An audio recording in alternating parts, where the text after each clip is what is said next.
Assalamualaikum warahmatullahi wabarakatuh. Selamat datang di Planet Kisah. Pada kisah kali ini, kami akan membawamu ke dalam dunia penuh misteri dan rahasia yang tak pernah terungkap. Api. Malam ini, bersiaplah untuk sebuah cerita yang akan membuat bulu kudukmu berdiri. Kamar 207.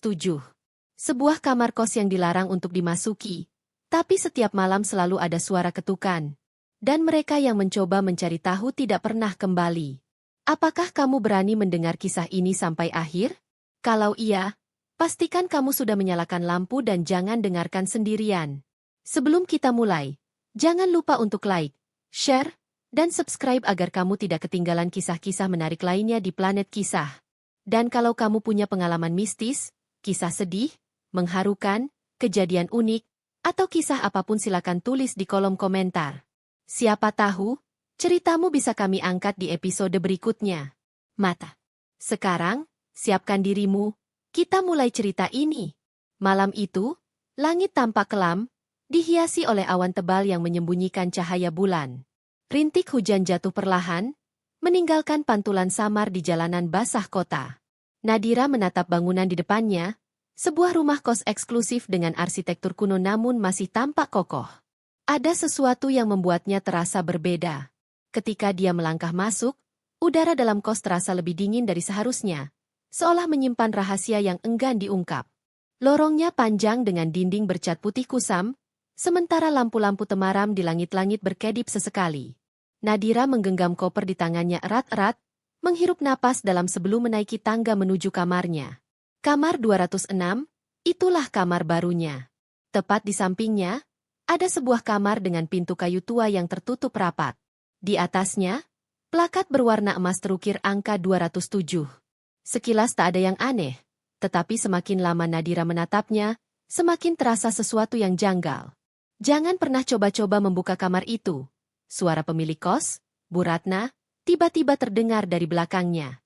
Nadira menoleh. Wanita itu berdiri dengan ekspresi serius, tatapannya menusuk seperti memberi peringatan. Kamar ini kosong, sudah lama tidak ada yang menghuni. Lanjutnya, nada suaranya tegas. Pokoknya, jangan macam-macam. Nadira mengangguk pelan, meski pikirannya mulai dipenuhi pertanyaan. Kenapa harus ada larangan khusus untuk satu kamar saja? Apa ada sesuatu di dalamnya? Setelah menutup pintu kamarnya, Nadira mencoba mengabaikan semua itu. Dia membereskan barang-barangnya, mengatur tempat tidur, lalu duduk di tepi ranjang sembari mengamati ruangan barunya yang cukup nyaman. Namun, saat malam semakin larut, suasana kamar terasa lebih sunyi dari yang seharusnya.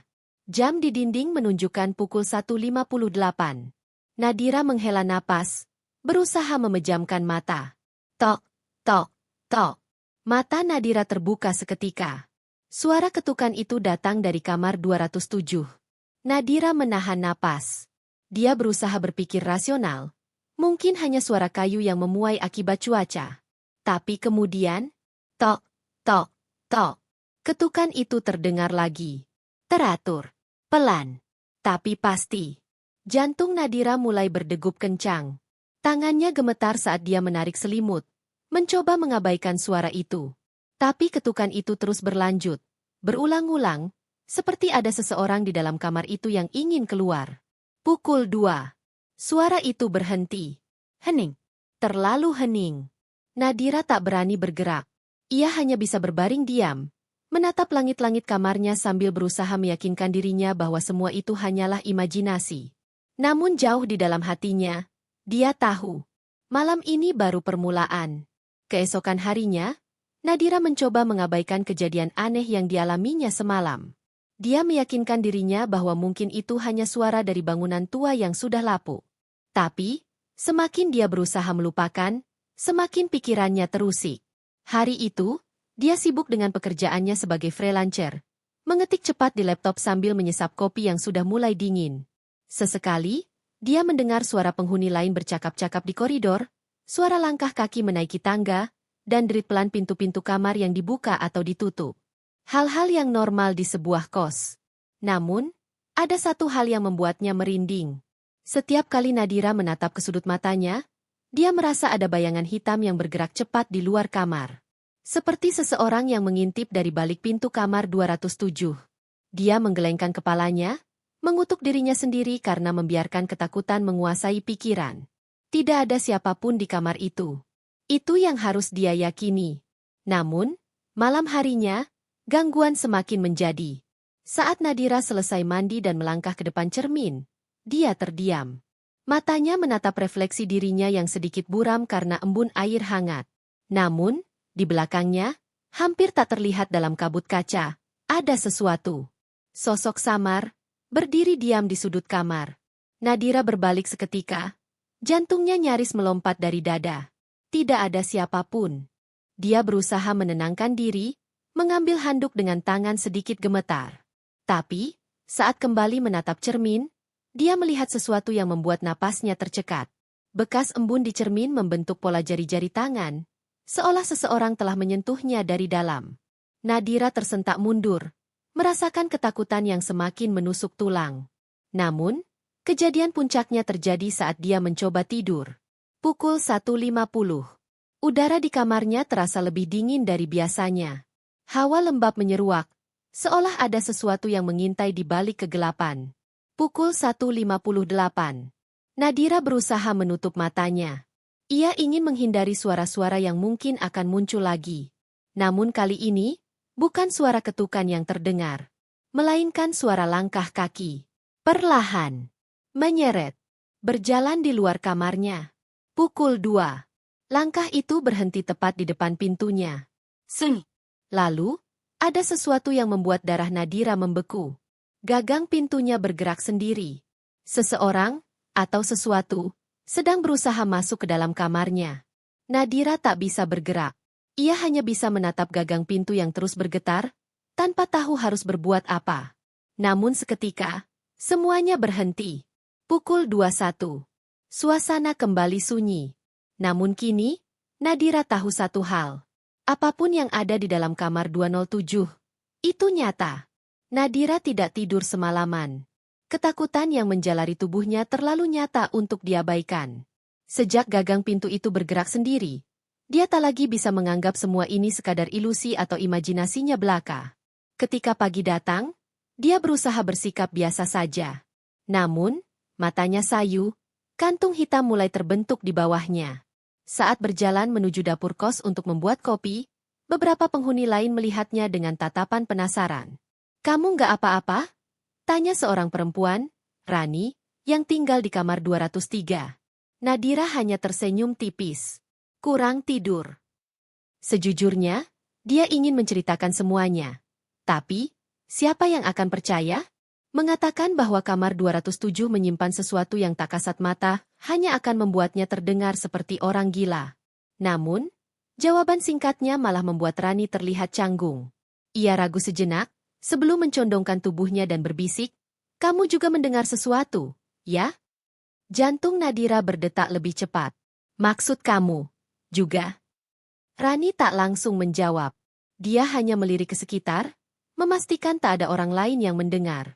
Lalu, dengan suara pelan, dia berkata, "Udah lama kamar itu kayak gitu.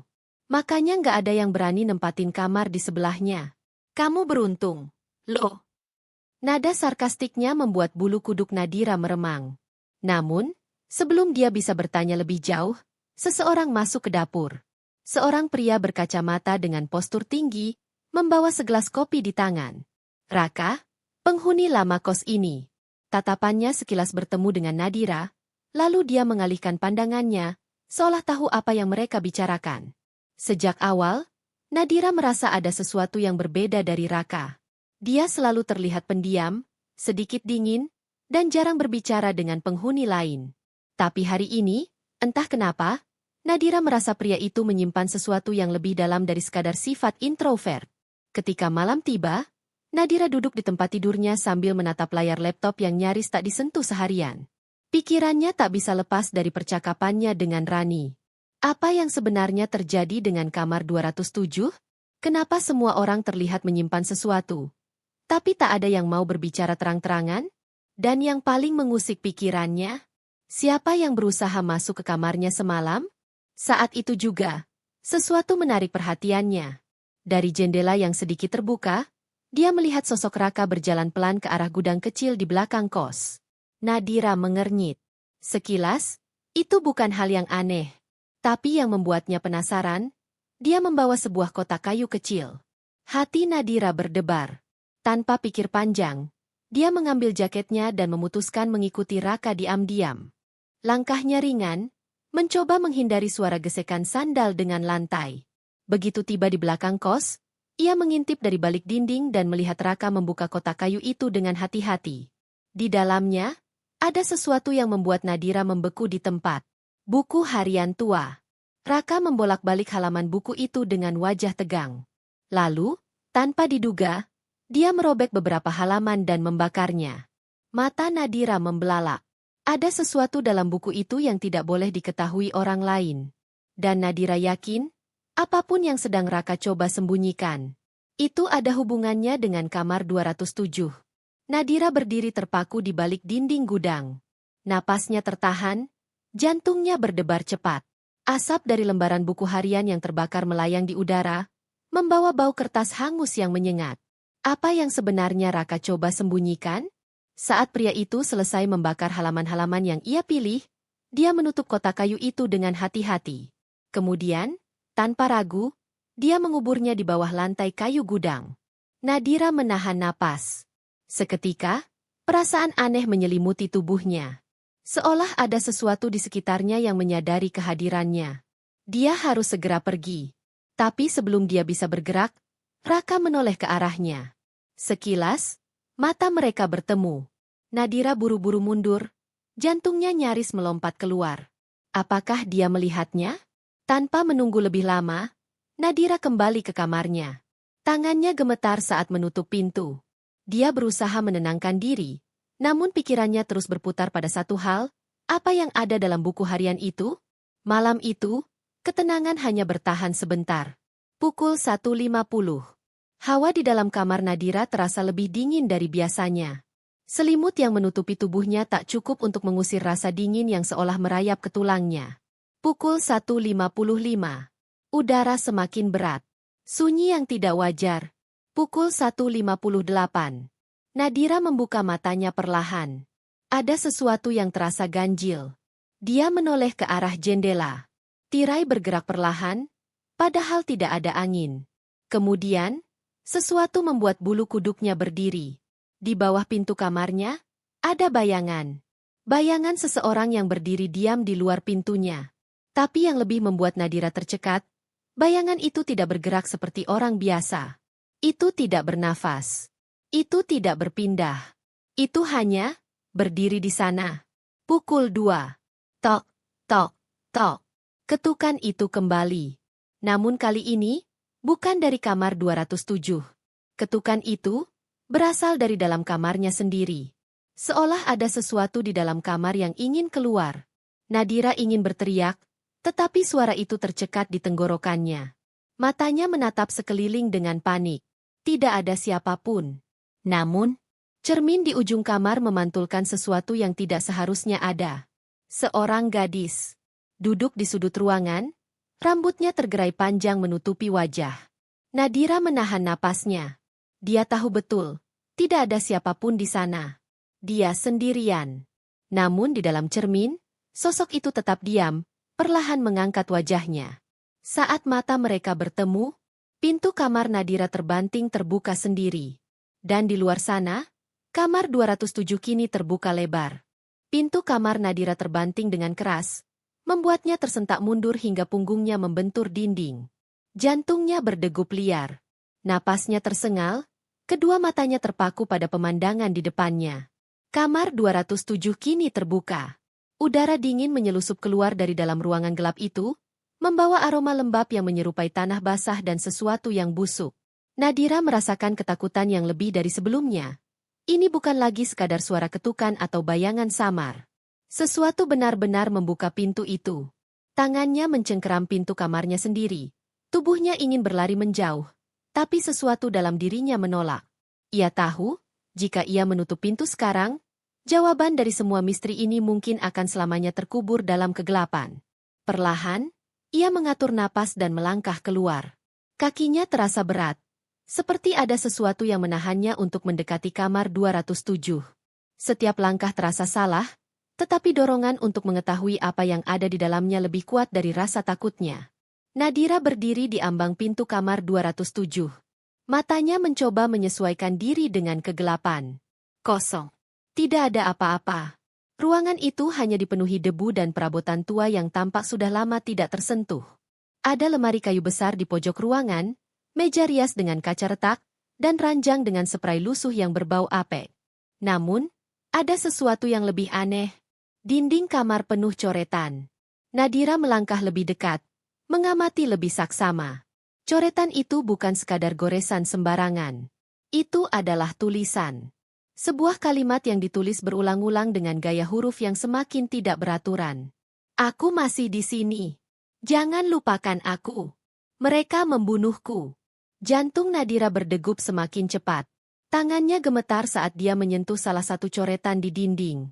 Ada sesuatu yang aneh dengan teksturnya, seperti bekas goresan kuku yang menembus ket dinding. Tiba-tiba, dari balik lemari kayu besar di sudut ruangan, terdengar suara gesekan. Nadira membeku. Ada sesuatu di sana.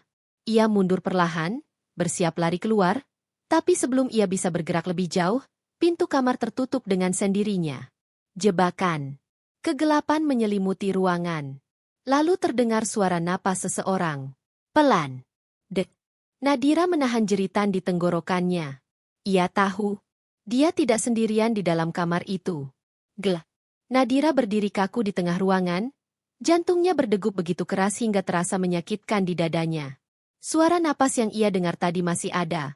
Terdengar pelan, berat, dan begitu dekat. Dalam kegelapan, dia meraba-raba dinding, mencoba mencari saklar lampu. Tangannya bersentuhan dengan sesuatu yang dingin dan lembab. Jantungnya berdegup lebih cepat.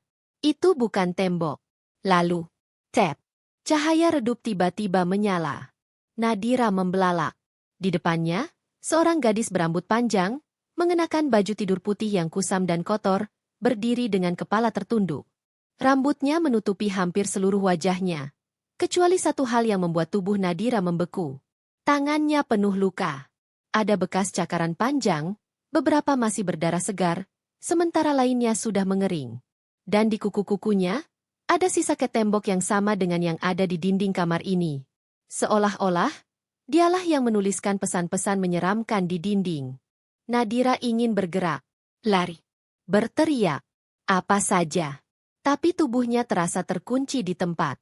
Lalu, gadis itu perlahan mengangkat wajahnya. Matanya kosong, hitam pekat.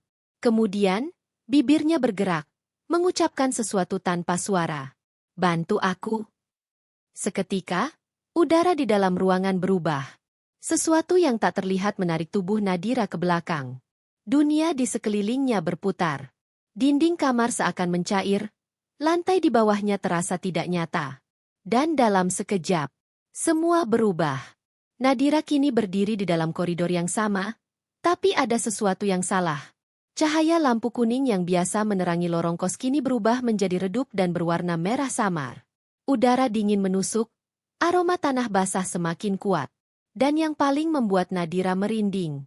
Pintu-pintu kamar kos yang sebelumnya tertutup rapat, kini terbuka sedikit. Sesuatu bersembunyi di baliknya. Nadira berjalan perlahan, jantungnya masih berdegup keras. Dia mencoba keluar dari tempat ini, mencari tangga untuk kembali ke dunia nyata. Namun, suara itu kembali terdengar, bisikan samar yang memanggil namanya. Nadira. Dia menoleh cepat. Tidak ada siapa-siapa. Kemudian, bayangan itu muncul di ujung koridor. Sosok yang sama. Gadis dengan baju tidur putih, rambut panjang menutupi wajahnya, berdiri diam. Namun kali ini, dia tidak sendiri. Di belakangnya, ada bayangan-bayangan lain yang berdiri di kegelapan. Tidak berbentuk jelas, hanya siluet hitam dengan mata kosong yang menyala samar. Mereka semakin mendekat. Nadira ingin berlari. Tapi setiap langkah yang dia ambil, koridor ini terasa semakin panjang. Dia terjebak. Tidak ada jalan keluar. Dan dalam sekejap, semuanya menjadi gelap total. Lalu, ada suara terakhir yang Nadira dengar sebelum semuanya menghilang. Suara bisikan yang lembut, tapi penuh kengerian. Sekarang, kau milik kami. Gel. Sunyi. Hama.